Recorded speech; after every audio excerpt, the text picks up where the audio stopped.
Selamat siang hadirin yang berbahagia. Masih dalam rangkaian acara Repnas National Conference and Awarding Night, Energi Mandiri, Ekonomi Berdikari, kolaborasi pengusaha menuju pertumbuhan ekonomi 8%. Dan di siang hari ini kita memasuki sesi berikutnya, yaitu Futurepreneur Talks pertama. Ini adalah sebuah sesi diskusi dan forum yang membahas terkait dengan peluang dan juga tantangan dalam pengembangan energi baru dan terbarukan, termasuk berbagai inisiatif hijau yang bisa dilakukan di sektor bisnis. Dan untuk sesi Future Talks pertama, tema diskusi siang ini adalah Synergizing Law, Investment and Risk Management in Energy Transition Era. Sesi ini akan dipandu langsung oleh Syafinas Nasyar.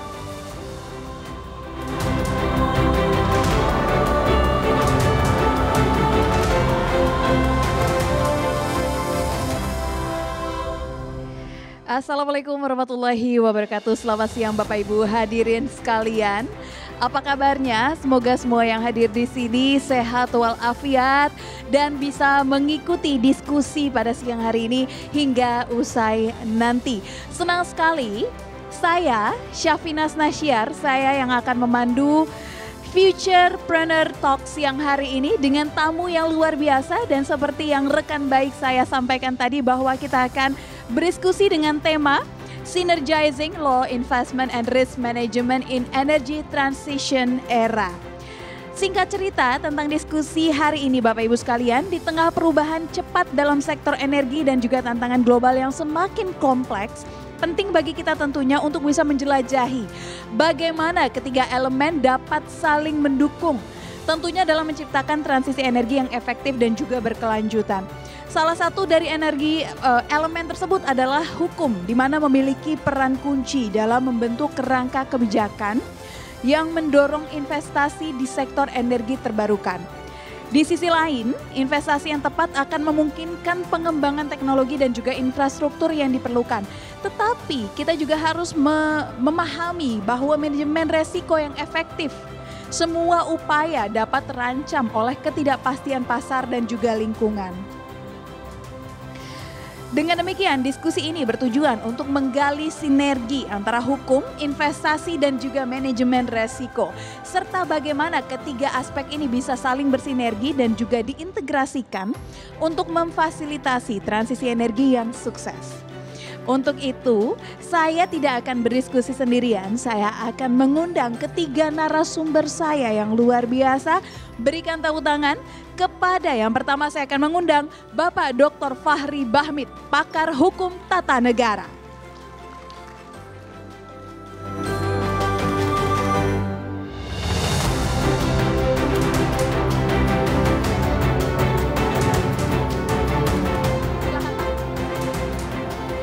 Selanjutnya saya mengundang Bapak Profesor Dr. Arief Satria, Rektor IPB University.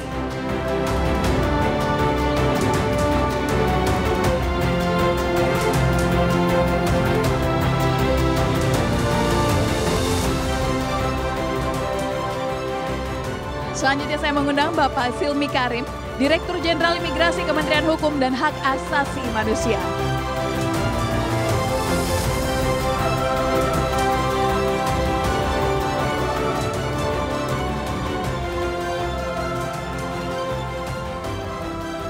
Selanjutnya saya turut mengundang Bapak Profesor Dr. Muhammad Ihsan SEMA, Komisaris PT PLN Persero.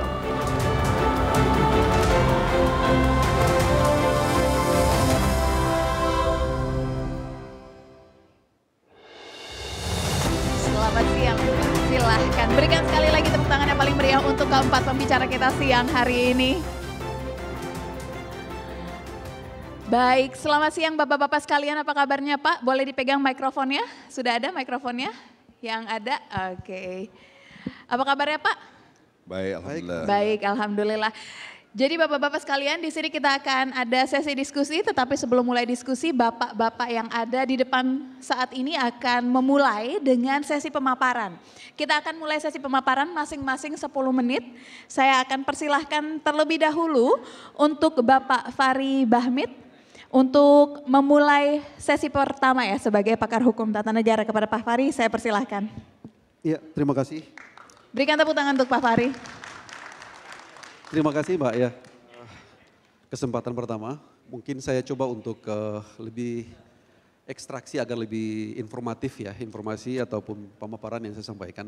Kebetulan di depan ini semua expert ya di bidangnya, ada Pak Silmi, ada Prof gitu, semua sangat ahli di bidang masing-masing. Tapi satu hal yang saya mau katakan bahwa berbicara tentang ekosistem bisnis ya di Indonesia ini memang tidak terlepas dari bagaimana atau seberapa jauh kita itu konsisten dengan penerapan hukum. Memang ini merupakan satu problem yang sangat kronis sebenarnya untuk negara seperti Indonesia ini. Saya kira Pak Silmi punya pengalaman yang cukup panjang. Tadi pada saat di ruangan transit tadi ada diskusi secara informal, ya banyak hal yang beliau sentuh terkaitan dengan misalnya bagaimana melakukan pembaharuan terhadap peraturan perundang-undangan bahkan ratusan gitu loh. Nah kita memang satu negara yang memang harus diakui bahwa salah satu negara punya ciri yang di Indonesia ini adalah hiperregulasi. Ya jadi memang problem yang paling mendasar yang sangat elementer yang selama ini menjadi kajian kita para pemerhati hukum tata negara ataupun ilmu hukum. Bagaimana agar pengelolaan negara kita ini lebih efisien. Dengan cara apa? Agar persoalan bagaimana kita memproduksi aturan-aturan hukum itu lebih efisien, efektif, tidak boros dan seterusnya. Tapi itu susah untuk terhindarkan.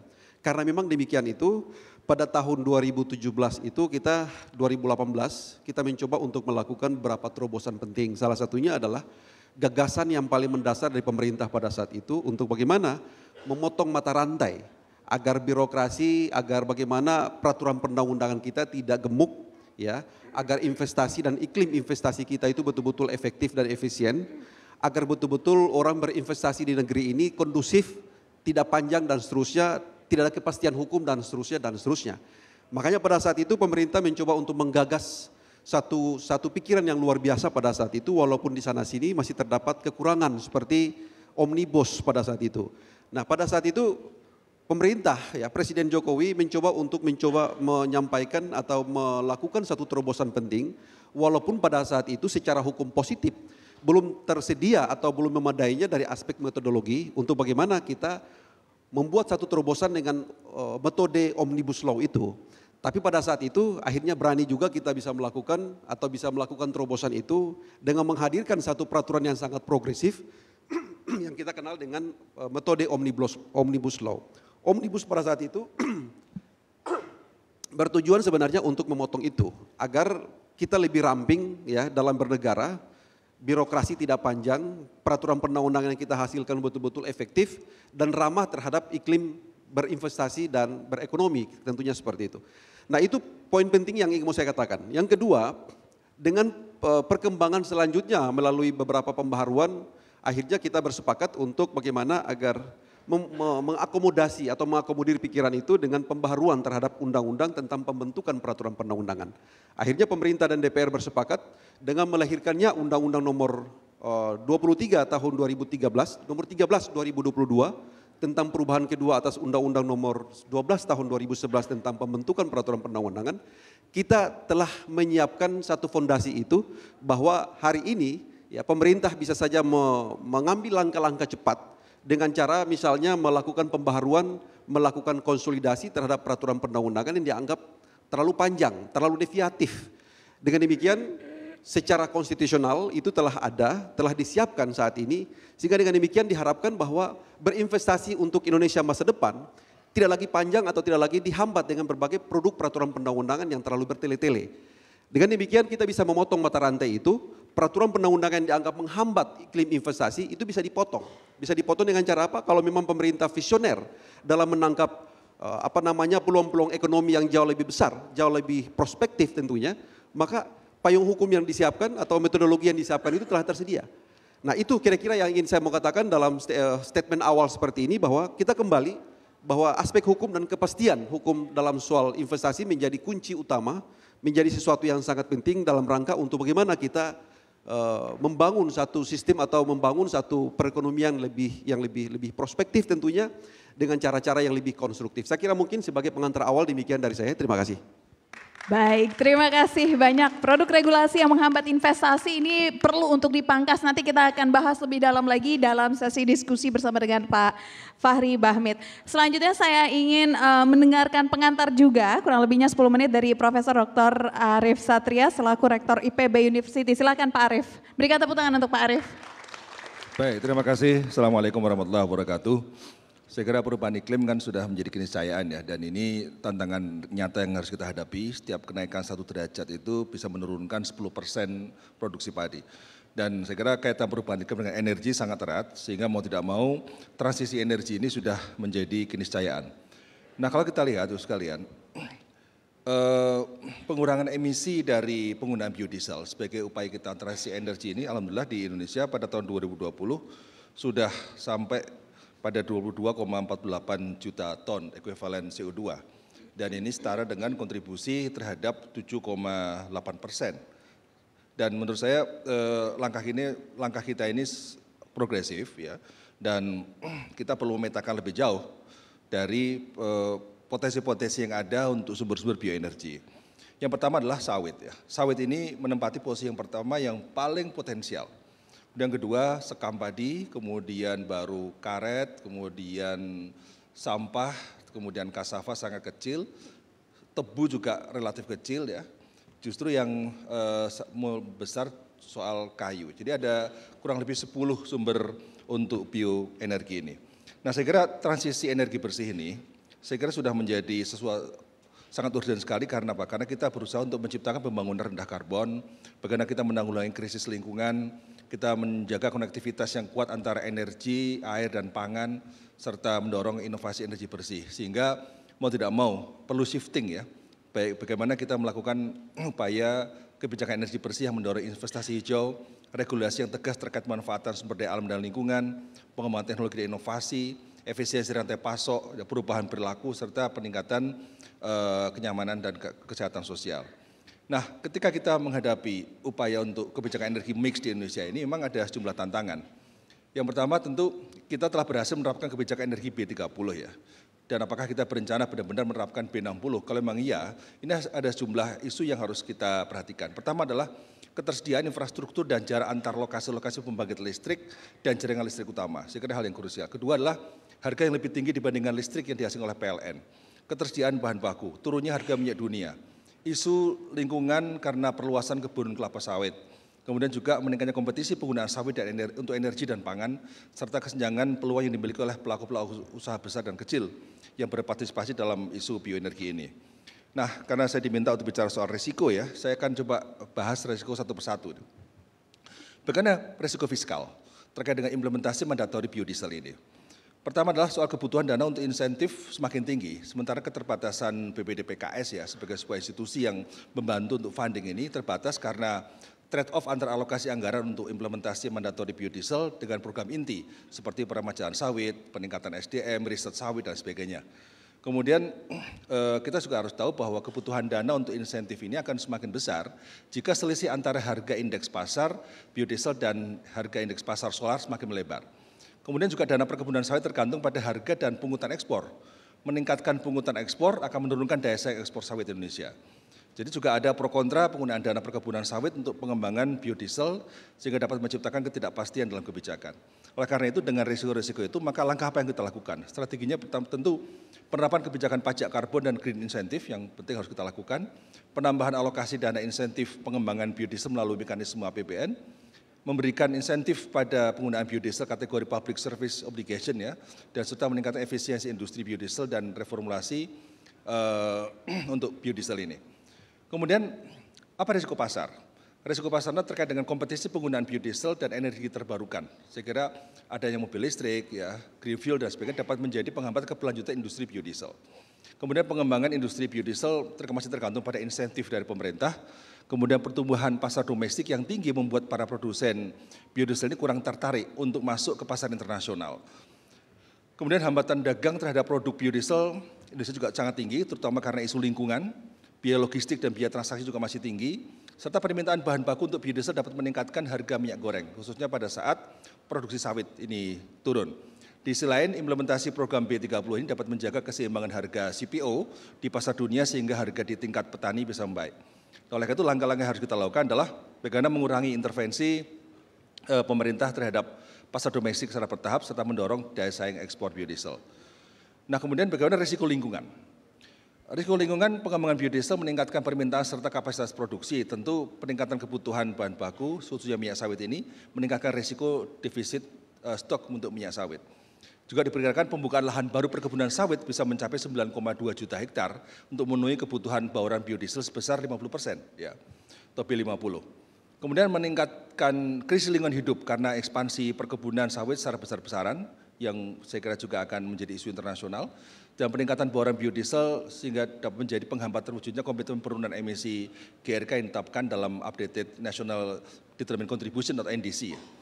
Nah, kemudian kita perlu sejumlah strategi ya, seperti mendorong peremajaan sawit dan mengendalikan laju konversi lahan hutan untuk perkebunan sawit.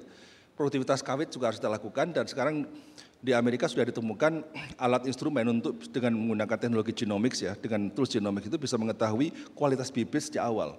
Problem hari ini adalah kita beli sawit, kemudian kita tanam, kita tahu hasil itu 5 tahun kemudian.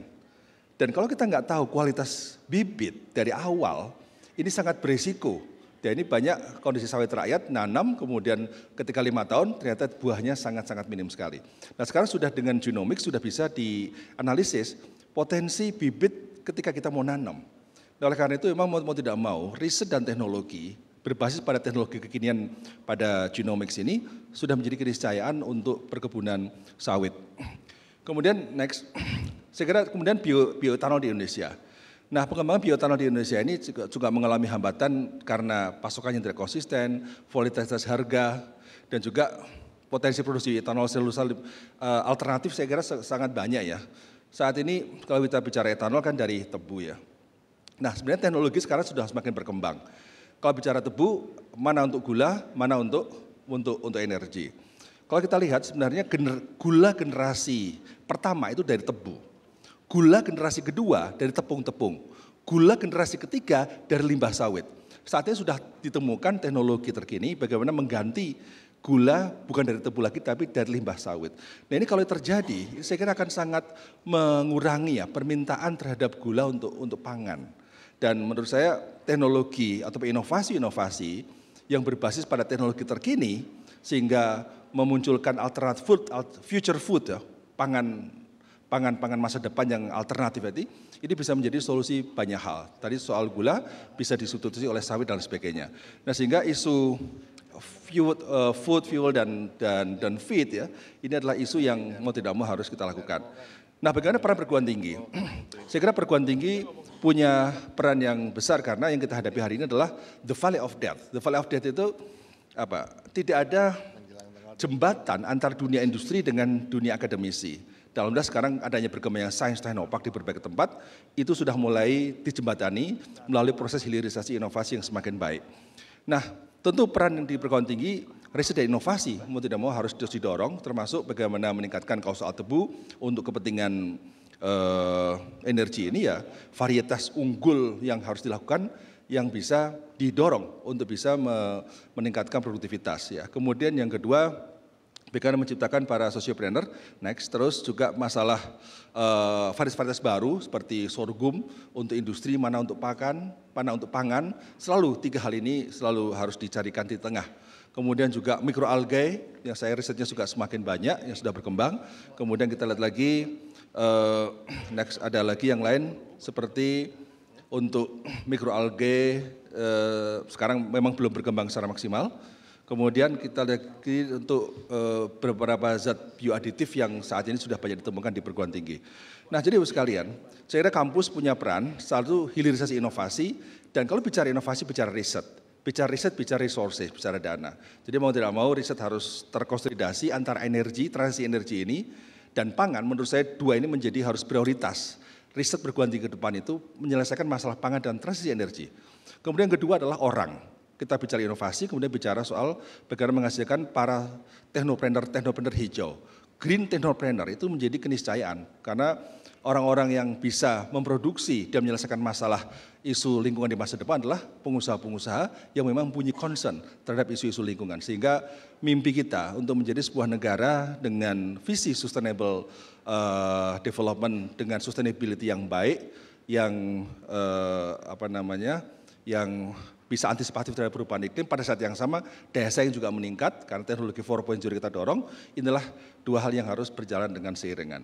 Jadi saya kira itu salah satu tugas perguruan tinggi yang harus terus kita dorong, inovasi dan orang. Kalau dua ini bisa berjalan dengan baik, insya Allah solusi transisi energi dan sustainable food masa depan bisa terjamin. Terima kasih. Assalamualaikum warahmatullahi wabarakatuh. Waalaikumsalam warahmatullahi wabarakatuh. Itu dia tadi Pak Arief menjabarkan ya, urgensi transisi energi bersih di pertanian, lalu juga ada resiko dari transisi energi di industri pertanian dan juga peran universitas untuk transisi energi. Nanti kita akan bahas lebih lanjut lagi bersama dengan Pak Arief. Selanjutnya kami akan dengarkan penjabaran yang akan disampaikan oleh Bapak Silmi Karim selaku Direktur Jenderal Imigrasi Kementerian Hukum dan Hak Asasi Manusia. Kepada Pak Silmi kami persilahkan. Silahkan Pak Silmi. Terima kasih. Assalamualaikum warahmatullahi wabarakatuh. Yang terhormat Ketua Umum Repnas, Dr. Anggawira, luar biasa ini. Kita pun dibuatnya harus kumpul di sini untuk berlomba untuk tanggal 21 sebenarnya.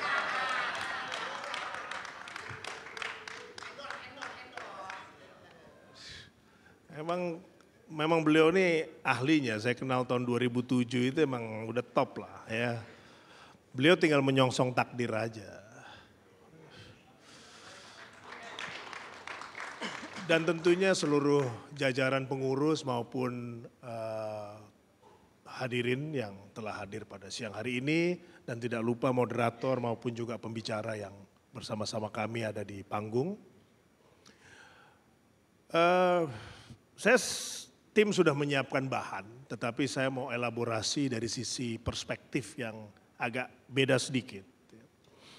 Yang pertama adalah kalau kita bicara investasi dan kepastian hukum, ya, sudut pandang kita harus dari sisi investor. Karena keminatan investor itulah yang membuat keinginan untuk berinvestasi itu menjadi satu minat yang juga nantinya akan berdampak kepada suatu negara. Kilang yang cukup besar ada karena ini kita ngomong energi ya. Di Singapura itu ada kilang Shell. Kapasitasnya kalau tidak salah 500.000 barrel per hari. Dan itu pangsa pasarnya Indonesia. Kemudian Shell itu ingin melepas kilang tersebut. Karena mungkin dalam hitungan Shell itu sendiri ada hal-hal yang membuat ada faktor risiko. Risk management di situ berperan. Ya kan? Ya kan kita ngomong diperintah oleh Ketum Angga ini kan investasi, ya, hukum dan risk management. Kemudian kenapa itu menimbulkan risk bagi Shell untuk mengoperasikan kilangnya setelah puluhan tahun dan kemudian mengambil keputusan untuk dijual. Di situ ada aturan. Jadi aturan pun bukan hanya substansinya yang pasti, tetapi aturan apa yang ke depan akan muncul sehingga mempengaruhi risk manajemen yang harus diantisipasi oleh pelaku usaha.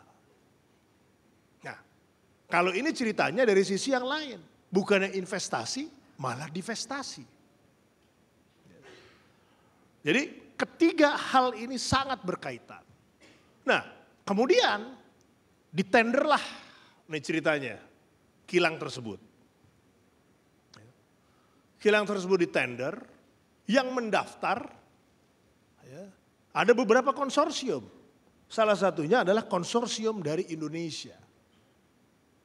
Sebuah perusahaan swasta nasional, ya, bidding dengan salah satu perusahaan trader terbesar di dunia, kalau nggak salah Glencore, dengan saingan-saingan perusahaan minyak besar dari China.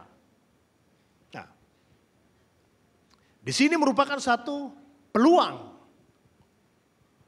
Si calon investor tentu mengecek ke pemerintah Singapura. Bagaimana kaitan dengan karbon, kaitan dengan aturan main. Kenapa karbon? Karena ada pajak karbon. Kenapa Shell keluar? Kan harus cari tahu kenapa keluar. Sehingga akhirnya berkesimpulan mereka masukkan harga. Dan kurang lebih 3 bulan lalu perusahaan swasta nasional ini dinyatakan sebagai pemenang. Atau 3-4 bulan lalu. Naiklah harga sahamnya begitu signifikan. Ya. Mungkin 10 kali lipat. Karena perusahaan TBK di Indonesia. Di satu sisi, ya, investor tersebut melihat ada peluang karena pasarnya adalah Indonesia, ya, yang relatif sudah diketahui, ya, kurang lebih apa produk turunannya. Kemudian ketika melihat pajak karbon yang merupakan aturan main baru di Singapura dan juga bahkan di dunia, mereka hitung dan juga comply dengan aturannya. Satu dan lain hal, akhirnya masih ada margin yang cukup. Mungkin untuk Shell sudah tidak cukup lagi, tapi untuk perusahaan swasta nasional itu cukup. Kemudian di situ ada upside, ya, atau potensi-potensi keuntungan lainnya yang kemudian dianggap itu bisa disinergikan dengan potensi yang ada di Indonesia sehingga keputusan ambil dan menjadi pemenang. Nah, bayangkan kalau si swasta nasional tersebut tidak ikut. Sayang sekali. Kilang tersebut akan lepas kembali kepada negara lain, misalnya China. Kemudian, apakah perlu investasi kilang di Indonesia atau kita membeli yang sudah jadi? Nah, itu kan jadi perdebatan juga. Kalau kita sebagai seorang yang pragmatik, maklum bekas jadi dirut, ya. Kalau saya menjadi pengambil keputusan di Indonesia, saya pastikan kita menang di sana. Kenapa? Konteksnya adalah energy security. Bahwa nanti kita buat di Indonesia itu urusan lain. Tapi kita sikat dulu energy security-nya. Dan itu nggak usah mikir lagi terlalu panjang. Ya, kadang-kadang itu, ya, yang membedakan kepemimpinan itu menjadi sukses atau tidak sukses itu bukan dari seberapa banyak buku yang dia baca. Orang pinter banyak. Ya. Tetapi seberapa cepat seseorang itu mengambil keputusan, ya, berdasarkan informasi yang dia punya, mengantisipasi ke depan dengan lingkungan sekitar yang kita harus mitigasi resikonya, ya, dan itu harus jadi kenyataan. Saya akan cerita juga sedikit ini, ya, karena ini menyangkut investasi ini menarik gitu ya. Ada seorang pengusaha nasional. Ya. Beliau membaca bahwa at least 5 tahun ke depan, Bapak Presiden terpilih itu concern dengan yang namanya food energy. Food security, energy security. Dan masalahnya food dengan energi itu sangat berkaitan. Bagaimana contohnya? Ya itulah gula, hubungannya dengan etanol, hubungannya dengan oil price. Ya udah berkaitan. Nah, tetapi seorang pengusaha ini mengantisipasi. Ya, langsung membuka 1 juta hektar di Papua. Terlepas apapun, ya, pengusaha nasional ini sangat berani mengambil satu resiko, menginvestasikan dananya yang tidak cukup, dananya yang cukup besar, ya. Kemudian bahkan perusahaan traktor di Cina mendapatkan satu manfaat yang tidak terhingga, 2.000 pesanan traktor. Ya. Sebagai mantan Dirut Pindad, ya, yang dulu juga produksi traktor gitu, sangat, ya kenapa enggak Pindad yang meyakinkan gitu ya. Karena dulu saya mendapatkan order dari Menteri PUPR itu 1.000 unit saat itu. Ya, pecah rekor udah nih sama yang China nih 2.000 ya. Jadi negara itu juga berperan dalam membangkitkan investasi nasional. Ya, tapi ini saya mau cerita khusus buat yang tadi ya. Ya.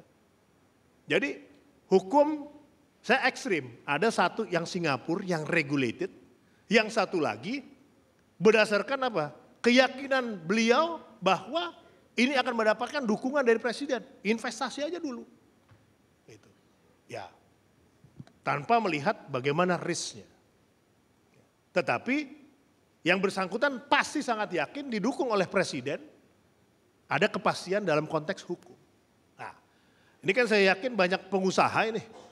Nah, kalau tidak bisa ya mengikuti comply dengan hukum, ya, maka berusahalah ya untuk mendekat dengan yang membuat hukum. Oke, makasih. Assalamualaikum warahmatullahi wabarakatuh. Waalaikumsalam warahmatullahi wabarakatuh. Rasa-rasanya kalau Pak Silmi 10 menit gak cukup ya Pak ya.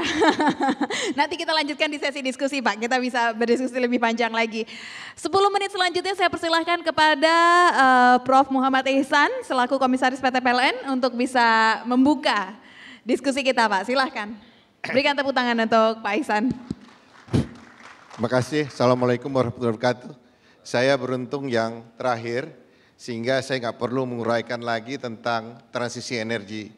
Jadi kalau kita bicara transisi energi pasti sektor kelistrikan tadi Pak Arief sudah menyatakan salah satu food juga itu juga merupakan bagian dari sentral dari perubahan iklim, penyebab dan menjadi salah satu yang menjadi objek ya, subjek dan objek.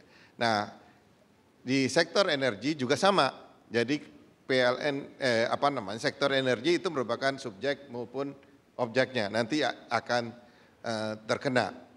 Jadi kalau kita lihat dari historisnya, kalau kita lihat dari teknologi, sektor listrik itu hampir nggak berubah. Turbinnya mungkin dari abad ke-18-19 dulu sampai sekarang.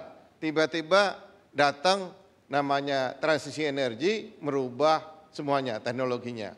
Kemudian teknologi itu juga menyebabkan perubahan bukan hanya PLN ini selama ini kan didatengin sama klien, mereka nggak pernah melayani. Sekarang tiba-tiba ada datang orang bisa memproduksi listrik di rumah sendiri. Jadi menjadi kompetitor. Kalau harga solar panel itu, harga baterai itu bisa turun lagi, itu bisa harga produksi kita sendiri di rumah itu bisa lebih rendah dari PLN. Jadi PLN itu harus merespons. Nah, ada 4 respons yang sudah dilakukan oleh PLN. Saya nggak ada deregulasi, dekarbonisasi, desentralisasi, dan digitalisasi. Saya ingin tertarik menyambung apa yang dikatakan oleh Pak Silmi tadi. Apakah kita semua harus diam atau enggak? Enggak, jawabannya kita harus take that opportunity. Tapi opportunity itu aku beda sedikit sama Pak Silmi. You have to be, kata Einstein, kalau sebelum bertindak, lu harus mikir dulu. Ya, kalau nggak mikir itu akan kejeblos.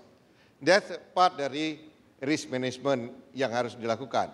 Kita ambil yang paling gampang adalah menggunakan, coba kita lihat Formula One.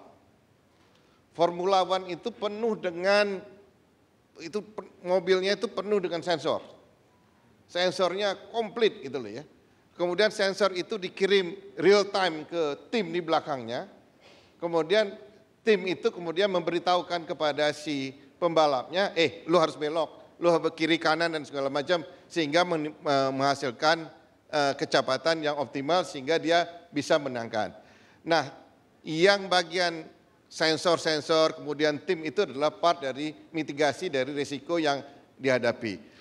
berarti artinya bahwa dengan keadaan makin ketat itu bukannya dia harus berhenti, dia harus malah balap tapi harus dihitung dengan baik, diambil resikonya dengan baik sehingga dia bisa mencapai garis finish memenangkan dengan permainan. Tadi Pak Silmi kasih contoh di teman-teman ya, tentu dia hitung semuanya, dia ambil upside-nya dan segala macam. Dia seharusnya yang harusnya dilakukan nanti kan Pak Dirut PLN akan presentasi kalau nggak salah saya, you ask him how, jadi gimana caranya bisa jalan. Nah, jadi menurut saya itu juga harus kita harus ngambil opportunity dengan menghitung lewat risk management. Nah, salah satu mitigasi yang paling penting adalah di legal. Salah satu mitigasi resiko akan berkurang begitu legalnya bagus. Kalau legalnya nggak bagus, nggak akan bisa. Jadi kita perlu inovasi, tapi inovasi itu membutuhkan kombinasi antara creativity dengan disiplin. Disiplin itu adalah risk. Disiplin itu akan terbantu kalau kerangka regulasinya itu bagus. Kalau kerangka regulasinya nggak bagus, maka akan susah sekali, resikonya, mitigasinya akan sangat mahal, maka akan sulit. Jadi optimisasi, kalau kita lakukan optimisasi itu makin banyak constraint-nya. Tapi dengan legal yang baik itu akan memudahkan resiko itu menjadi. Jadi kombinasi antara taking opportunities, kemudian memanage risk dengan baik, yang dibantu oleh kerangka legal yang solid dan pasti, itu akan memudahkan kita menghadapi transisi energi dengan ke depan. Saya kira saya stop di sini. Baik, berikan tepuk tangan untuk Pak Ihsan. Kita sudah dengarkan paparan dari masing-masing pembicara dan kita telah dengarkan ya tadi paparan masing-masing kurang lebihnya 10 menit dari Pak Fahri, Pak Arief, Pak Silmi dan Pak Ihsan. Dan sesaat lagi Bapak Ibu sekalian kita akan melakukan live on air di CNBC Indonesia TV dan juga di cnbcindonesia.com serta YouTube CNBC Indonesia. Selanjutnya acara akan saya serahkan kembali ke rekan saya Andi Syalidi. Silahkan.